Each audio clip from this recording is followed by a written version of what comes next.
esse tema sobre transformação da mente, renovação da mente, ele é tão importante, ele é vital, né? Nós entendemos, né, que a transformação, a renovação da nossa mente é vital, é de extrema importância. Não é uma coisa que os cristãos eles devem pensar, não é uma coisa que nós devemos pensar que é secundária para nossa vida, ou que é algo que nós podemos escolher, né? Eu escolho, eu tenho a decisão se eu quero ou não renovar minha mente. Não, nas escrituras, o cristão ele é praticamente obrigado, né, a renovar sua mente. No sentido de que se ele não renovar sua mente, se ele não transformar a sua mentalidade, ele não vai compreender as verdades do Evangelho e por isso, por causa disso, ele não vai experimentar das verdades do Evangelho. Então a renovação da mente ela é essencial. Você transformar sua mente é essencial para você conseguir vivenciar as verdades do Evangelho, né? É por isso aquele texto de Romanos 12, eu vou abrir aqui na Bíblia ele, Romanos 12, versículo 1 ao 2, Paulo vai dizer, né? Suplico-vos, pois, irmãos, pelas misericórdias de Deus, de apresentardes os vossos corpos em sacrifício vivo. Está passando ambulância aqui. É sacrifício santo e agradável a Deus, que é o vosso culto racional. E não sede conformados, né, com este mundo, mas sede transformados pela renovação da vossa mente, né, para que experimentais qual é a boa, agradável e perfeita vontade de Deus. Então, para que nós experimentamos a boa, perfeita e agradável vontade de Deus, Paulo vai dizer que para que nós experimentamos essa vontade, nós precisamos renovar nossa mente, transformar nossa mente. Então, uma coisa está ligada com a outra, né? Paulo fala ali sobre o mundo, sobre como o mundo pensa, sobre nós não sermos conformados com o mundo, e automaticamente ele diz que nós precisamos transformar nossa mente. Ao não nos conformarmos com o mundo, nós devemos transformar nossa mente. Nós devemos transformar nossa mentalidade, renovar nossa mente. E, renovando a mente, nós vamos experimentar a boa, perfeita e agradável vontade de Deus. Ok? Então a transformação da mente é muito importante, é muito necessária. Eu vou usar aqui o material do Universidade da Graça, do curso Universidade da Graça, né? Que é o curso que nós temos disponível, né, para os irmãos. E eu vou usar um pouco do material ali sobre o curso. Primeira coisa que eu quero falar nessa live é a respeito do que nós precisamos transformar, né? O irmão Edivaldo chegou ali, paz e graça, irmão. O que nós precisamos transformar? Porque, como o tema, né, transformação da mente. Mas por que eu quero começar com isso? Porque o homem, ele é um espírito, uma alma e um corpo. Eu sei que os irmãos já sabem disso. O homem é um espírito, uma alma e um corpo. O homem não precisa transformar o seu espírito. O cristão que é salvo, aquele que nasceu de novo, aquele que foi salvo, ele não precisa transformar o seu espírito. O seu espírito não precisa ser transformado, né? O Eliezer perguntou ali se acontece do dia para a noite, de uma vez, ou diariamente. Com certeza é diariamente, com certeza é um processo. Até porque Paulo vai dizer que né, a maneira como Paulo fala aqui no versículo 2 de Romanos 12, e não sede conformados com este mundo, mas sendo transformados, né, mas sede transformados pela renovação da vossa mente. Mas sede transformados pela renovação da vossa mente. A palavra aqui, renovação, a tradução aqui, né, se você usar um dicionário normal, é renovar e continuar renovando. É continuamente. É algo constante. Você tem que passar por esse processo constantemente. Até porque se você parar de renovar sua mente, ela vai deixar de ser renovada. Ela vai passar a ser antiga. Ela vai passar a ser antiquada. Então a sua mente tem que passar por um processo constante de mudança. E pelo motivo também de que nós não temos uma mente perfeita hoje ainda. Você pode ter uma mente renovada, você pode estar renovando a sua mente e já ter ideias diferentes, né, do que você tinha antes, mas também, ao mesmo tempo, você pode ter as mesmas ideias em certos aspectos que você tinha antes, né? Então a renovação ela é constante, ela é diária, ela é algo que flui diariamente. Então o nosso espírito, né, o nosso espírito ele é completo, o nosso espírito é perfeito. Eu vou citar aqui alguns textos, né, para mostrar isso, que o nosso espírito é completo e perfeito. Efésios 1:3 vai dizer o seguinte, que nós temos todas as bênçãos espirituais em Cristo. Todas as bênçãos espirituais em Cristo. Quando Paulo diz que nós temos todas as bênçãos espirituais em Cristo, ele não está querendo dizer que as bênçãos estão aí por cima, elas estão voando em algum lugar, numa região longe e distante. Ele até fala regiões celestiais, né? Mas não significa em algo distante. A região celestial, ela é a região do nosso espírito. E o nosso espírito está dentro de nós, ok? Então essas bênçãos estão dentro de nós, porque nós estamos em Cristo e Cristo está em nós, ok? Então as bênçãos estão dentro de nós. O Jesus Sem Mais chegou ali, paz e graça, irmão. O irmão Daniel, né, chegou ali. Então, aqui Paulo diz que nós temos todas as bênçãos espirituais. Todas as bênçãos espirituais, não só uma, ok? João 1,16, João vai escrever o seguinte sobre Jesus. Ele vai dizer sobre Jesus. Ele vai dizer que de Jesus, de sua plenitude, nós recebemos. De sua plenitude. A palavra plenitude significa algo completo, cheio, total, perfeito, pleno, certo? Nós recebemos a plenitude de Jesus, tudo dele, a sua essência, todo o seu ser nós recebemos, ok? Colossenses 2,10 vai dizer o seguinte: somos completos, plenos, perfeitos nele. Né? Então nós somos completos em Jesus, perfeitos, plenos nele. Não há nada em falta, não há nada que se buscar a mais, porque nós temos a Cristo. O irmão Oren que chegou ali, paz e graça, irmão. E 2 Pedro 1,3, para finalizar essa sequência de textos, né? Pedro vai dizer o seguinte, que nós temos tudo o que diz respeito à vida e piedade. Então esses 4 textos aqui, embora eu possa citar vários outros textos que mostram que nós temos plenitude, que nós somos completos em Cristo, e esses 4 textos mostram que nós somos plenos em Jesus, que espiritualmente, que o seu espírito que nasceu de novo, que o seu espírito que ele é regenerado, ele foi justificado, ele foi santificado, ele é novo, né? O seu espírito ele é completo, o seu espírito é pleno em Cristo, ok? Então, o seu espírito não precisa de transformação. Então, o seu espírito não precisa de transformação porque o seu espírito já é completo. Transformação é você tirar algo do ponto A e levar ao ponto B. É você melhorar, dar um upgrade, né? Dar uma melhoria em alguma coisa. É você pegar um computador velho e melhorar ele ainda mais. Essa é a renovação, né? É você renovar. O nosso espírito não precisa desse tipo de renovação, porque ele já é completo, ele já é pleno, ok? Então ele já tem tudo o que diz respeito à vida e piedade. Nosso espírito já é completo, já é cheio. Porém, como os irmãos sabem, a nossa mente não é completa. A nossa alma, né, para ser mais específico, a nossa alma não é completa. O homem ele é espírito, mas ele também tem uma alma. A sua alma não é completa. E a alma do homem corresponde aos seus pensamentos, às suas emoções e às suas vontades. É muito importante isso. A alma é pensar, né, sentir e desejar. E depois disso vem a ação, né? Então a alma ela envolve o pensamento, a emoção, né, o sentimento, emoção, o sentimento e a vontade. Eu vou citar um exemplo aqui que mostra de forma geral, mostra de forma resumida, né, essas 3 partes. Eu vou citar um exemplo que bem corriqueiro, pode ser um exemplo bem estranho, mas é só para você compreender de forma bem clara essas 3 partes da alma, que é o pensamento, a emoção e a vontade.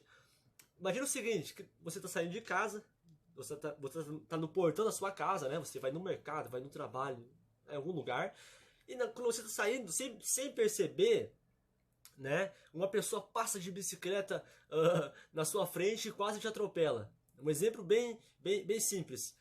No momento em que que essa pessoa passa de bicicleta rápido perto de você e quase te atropela, você toma um susto. E vem um pensamento na sua mente. O pensamento pode ser: meu Deus, que doideira, que pessoa doida, né? Passou de bicicleta rápido por mim aqui e quase me atropelou. Quando você tem esse tipo de pensamento, esse pensamento de pensar, nossa, que doideira, que pessoa doida, não sei, algo assim, automaticamente você pode sentir raiva. Você pode sentir algum sentimento de raiva, algum sentimento de indignação, de susto, ficar assustado. E depois desse sentimento de susto, ou algum sentimento relacionado a isso, você vai sentir uma vontade. Você pode sentir vontade de gritar com a pessoa, de falar alto com ela, de chamar a atenção dela, né, ou de falar alguma coisa, certo? Então, olha que interessante, né? O seu pensamento gerou uma emoção e a sua emoção gerou uma vontade. Então, o pensamento gera uma emoção e a emoção gera uma vontade. E a vontade gera uma ação. Então, é do pensamento que nasce a emoção, é da emoção que nasce a vontade e é da vontade que nasce a ação. Ok? Então a ação, ela é o seu comportamento, a sua atitude, se você gritar com a pessoa, se você chamar a atenção dela, se você falar com ela, a sua ação, ela é algo externo, ela é o resultado de algo anterior. E esse algo anterior é a sua vontade, e antes disso é a sua emoção, o seu sentimento, e antes disso é o seu pensamento. Então tudo começa no seu pensamento. Agora imagina outra situação, se a pessoa passa de bicicleta rápido perto de você e você toma um susto, só que ao invés de pensar de forma negativa, você pensa assim, poxa, eu acho que a pessoa ela tá atrasada, né? Ou quem sabe você pensa assim, eu devia ter olhado para os dois lados da rua antes de atravessar. Quando você pensar diferente, você vai sentir algo diferente, vai ter uma vontade diferente e vai agir de forma diferente. Então tudo começa no pensamento. Eu sei que é um resumo meio psicológico, né? Mas é importante que isso nos dá uma chave muito boa para interpretar a respeito da transformação da nossa mente. Então tudo começa no seu pensamento. O seu pensamento, ele é o motor que leva, que induz a todas as coisas. Por esse motivo, e por esse único motivo, é que Paulo vai dizer em Romanos 12, em versículo 2, que nós devemos transformar a nossa mente, né? Ele vai dizer o seguinte: não se moldem ao padrão deste mundo, mas transformem-se pela renovação da sua mente. Não se moldem ao padrão deste mundo, mas transformem-se pela renovação da sua mente. E aqui tem 3 pontos que eu quero destacar, né? E é importante dizer que Paulo, ele coloca que a renovação acontece na mente. E a mente é o lugar, é a sede dos nossos pensamentos. Então, a transformação, a renovação da mente é uma renovação de pensamento. É uma renovação de entendimento. É uma renovação de conhecimento.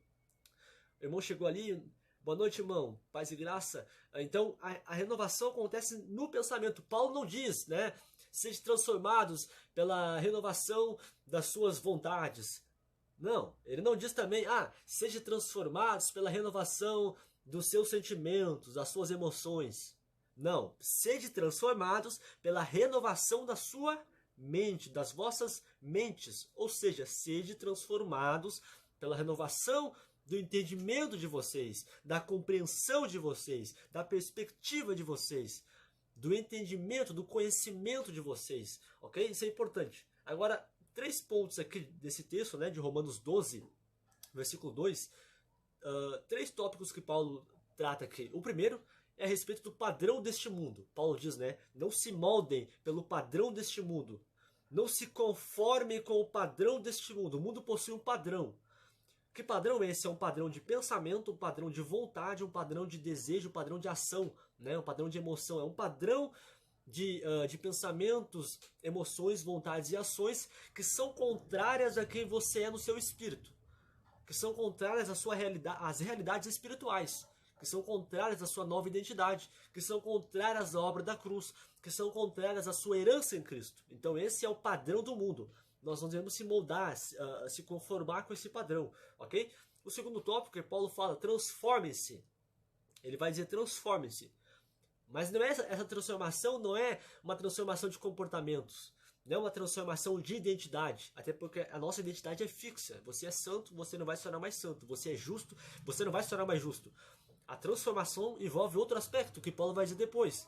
Transforme-se pela renovação da sua mente. Então é na mente que nós somos transformados. Nossa mente que sai do ponto A para o ponto B, que tem um upgrade, né, que sai de um ponto A abaixo e sobe acima. Então a transformação acontece na nossa mente. Um exemplo disso, né? Você é santo em Cristo.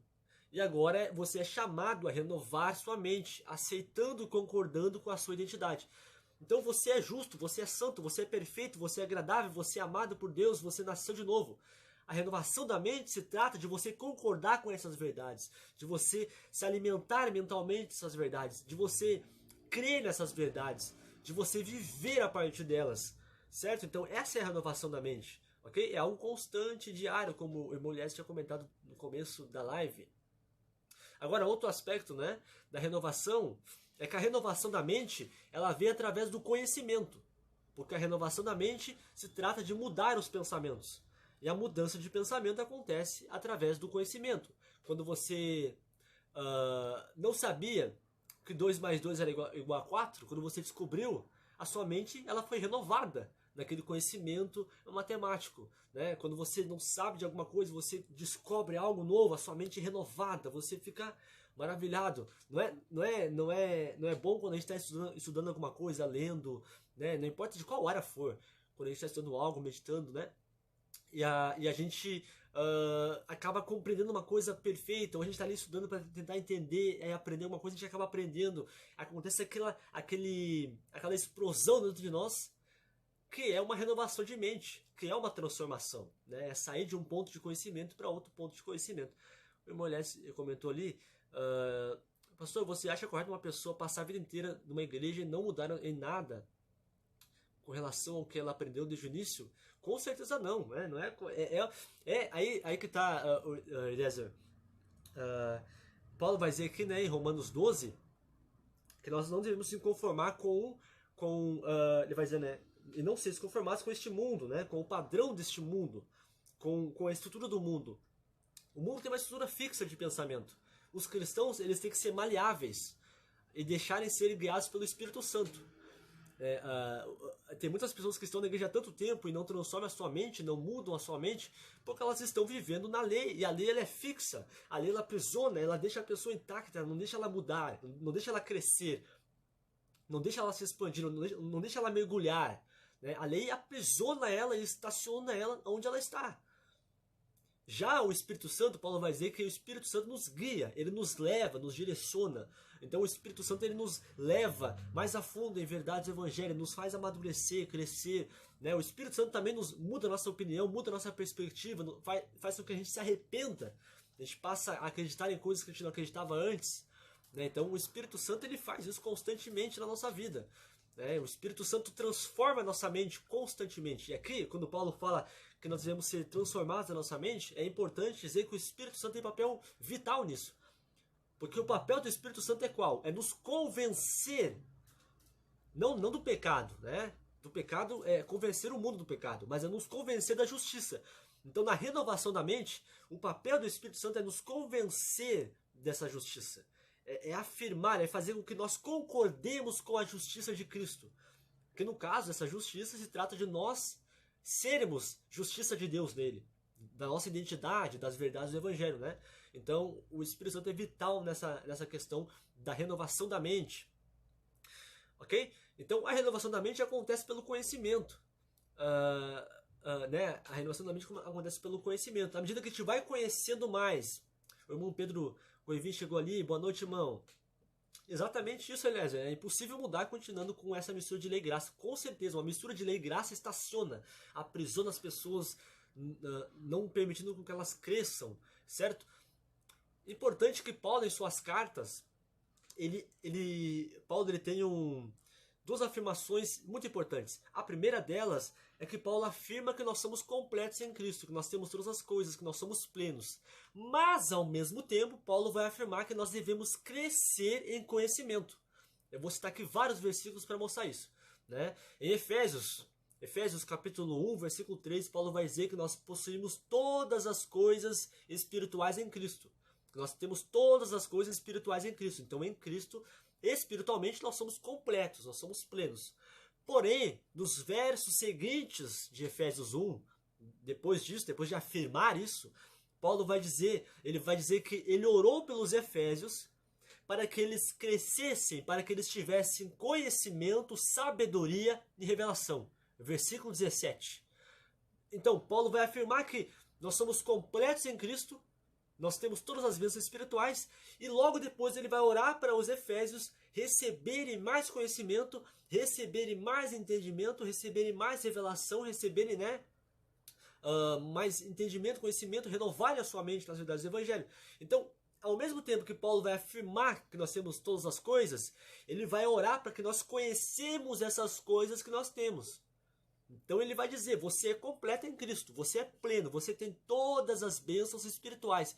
Porém, você precisa conhecer essas bênçãos espirituais. Você precisa mergulhar no conhecimento dessas verdades. Você precisa conhecer o que você tem. Então você tem tudo, mas menos o conhecimento dessas coisas.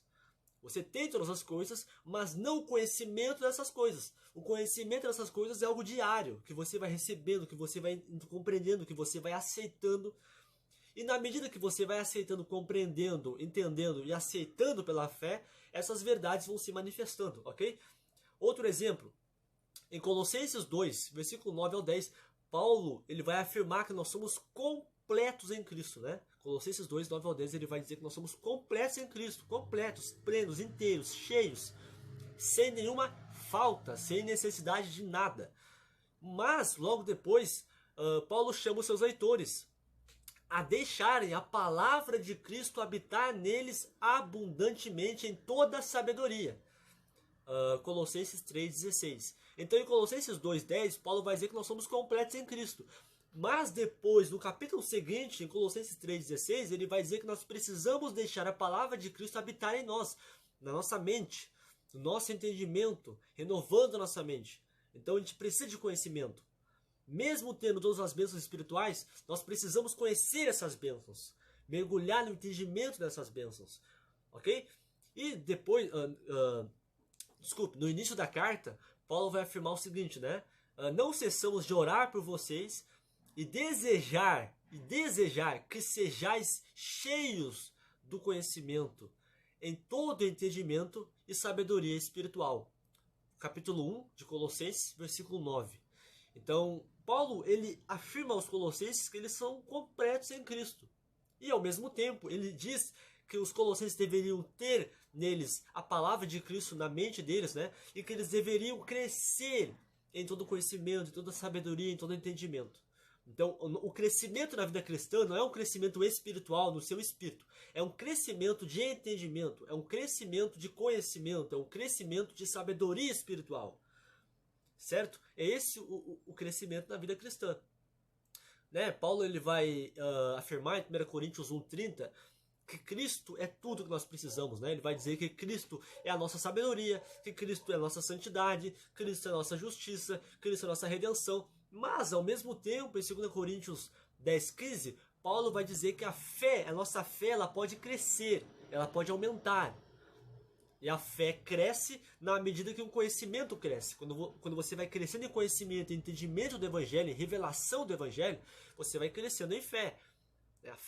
A base da fé é o conhecimento, as verdades do Evangelho, o entendimento, a revelação do Evangelho. Do mesmo modo, para finalizar essa parte, né, o apóstolo Pedro destaca que nós temos todas as coisas que diz respeito à vida e piedade. 2 Pedro 1,3. Porém, no verso 9 do mesmo capítulo, Pedro ele vai exortar a igreja a não esquecer, a não perder na sua mente, né, não esquecer da purificação dos seus antigos pecados. Então, embora nós temos todas as bênçãos que nós precisamos para a vida e piedade, nós não podemos esquecer que nós somos perdoados. Nós não podemos esquecer que nós somos aceitos, amados, justos, perfeitos. Então, nós não podemos esquecer, deixar de ter conhecimento, deixar de ter entendimento e deixar de ter revelação. E do mesmo modo, ainda em 2 Pedro, aí no final, né, capítulo 3, versículo 18, Pedro vai chamar os seus leitores a crescerem na graça e no conhecimento. Então, o crescimento na vida cristã não é um crescimento espiritual, não é um crescimento somente em comportamentos, não é um crescimento em vontades, em desejos. O crescimento na vida cristã é o crescimento no conhecimento do Evangelho, no conhecimento das verdades da obra consumada. Na medida que você vai crescendo nesse conhecimento, a sua mente vai sendo renovada, a sua mente vai sendo transformada, né? A sua mente vai melhorando, vai sendo atualizada, e assim você vai experimentando, conforme Paulo vai dizer, a boa, perfeita e agradável vontade de Deus. E qual que é a boa, perfeita e agradável vontade de Deus? É, né, as verdades do Evangelho, é a sua identidade, é a sua herança em Cristo, é o perdão, é a salvação. Amém? O Edivaldo perguntou ali como crescer na graça.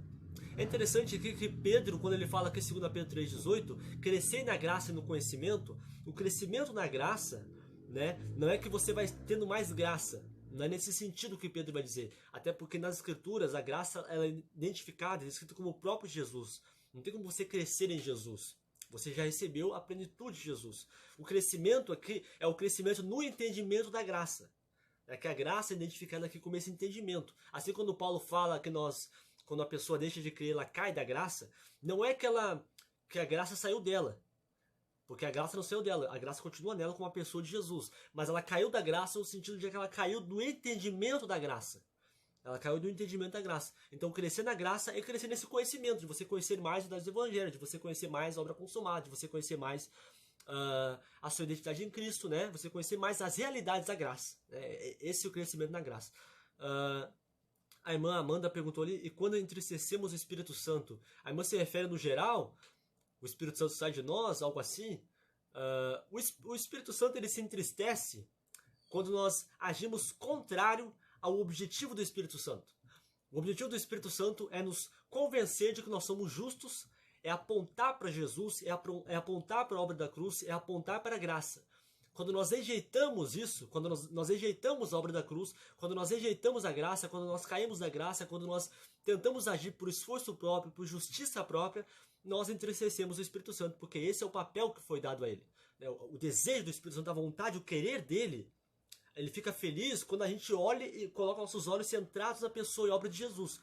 Quando você passa a não olhar mais para a obra da cruz e passa a olhar para si mesmo, para as suas obras, para o seu esforço, para a sua justiça própria, é nesse momento que o Espírito Santo se entristece. Porque o desejo, a vontade do coração dele não é realizada. E a vontade do coração dele é apontar para Jesus, é que você veja Jesus, é que você veja quem você é que você veja o que você pode fazer em Cristo, é que você veja a sua herança em Cristo, né? Esse é o entristecer o Espírito Santo. A pessoa que entristece o Espírito Santo é a pessoa que ela ignora, que ela deixa de lado a obra perfeita de Cristo da cruz do Calvário, ok? E quem faz isso? Nós da graça não fazemos isso. Quem faz isso são os religiosos, né? São aqueles que caíram da graça para a lei, são aqueles que vivem no esforço próprio, são aqueles que vivem pela sua própria obediência, pela sua própria justiça própria, ok? Irmãos, essa live está muito boa, mas eu vou ter que finalizar por aqui, mas eu queria, né, fazer essa live para trazer esse conhecimento, para trazer esse tema importante para os irmãos, né? Aqui do Instagram, os irmãos que me acompanham, né? Obrigado a todos os irmãos que participaram, que comentaram. Trazer essa importância da renovação da mente, de nós crescermos desse conhecimento, né? Eu usei toda essa live, eu usei o material do curso Universidade da Graça, que é um curso que eu tenho aqui, que eu passo para os irmãos que querem crescer no conhecimento de Cristo, né? A Universidade da Graça foi criado para trazer conhecimento.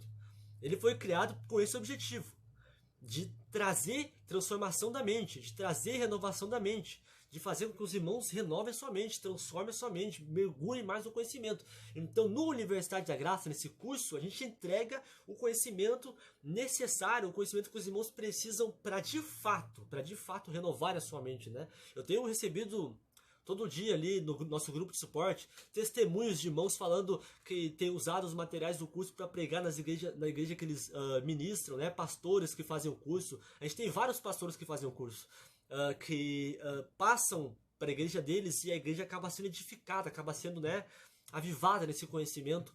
Então, e irmãos que têm testemunhado, que têm saído da religiosidade, ainda mais, que têm conhecido coisas que eles nem sabiam sobre o Evangelho da Graça ainda.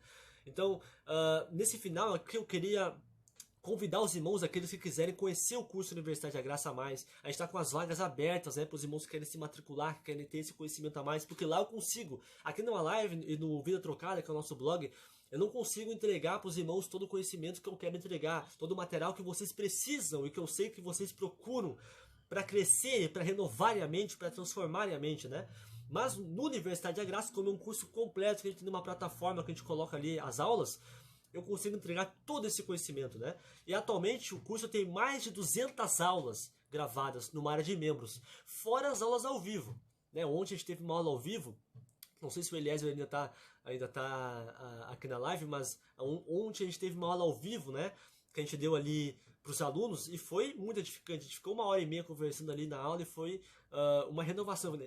Foi exatamente uma transformação de mente. Ok? Os irmãos que quiserem conhecer o curso Universidade da Graça, eu vou deixar o link na bio para o WhatsApp do contato do Universidade da Graça. Ali você vem, entra em contato com a gente, entra em contato comigo, né? e eu vou passar para você, a gente vai passar para você as informações, a gente vai conversar com você se o valor for ruim, se tiver alguma dificuldade, a gente conversa. O nosso desejo é trazer conhecimento para os irmãos. A gente tem já vários alunos, né? E a gente está abrindo as vagas agora para os irmãos que querem crescer nesse conhecimento ainda mais. Então, se você tiver o desejo de conhecer mais do Universidade da Graça, ou se você quiser se matricular, entre em contato com a gente através do link na bio. Ali na bio vai estar o link do WhatsApp, ok? Obrigado aos irmãos que participaram, né? A todos os irmãos que participaram da live, foi edificante, tanto para mim quanto para os irmãos, eu creio. E a gente vai continuar postando material aqui no Insta e provavelmente marcar uma live daqui a uns dias. Amém? Obrigado a todos os irmãos que participaram e fiquem na paz.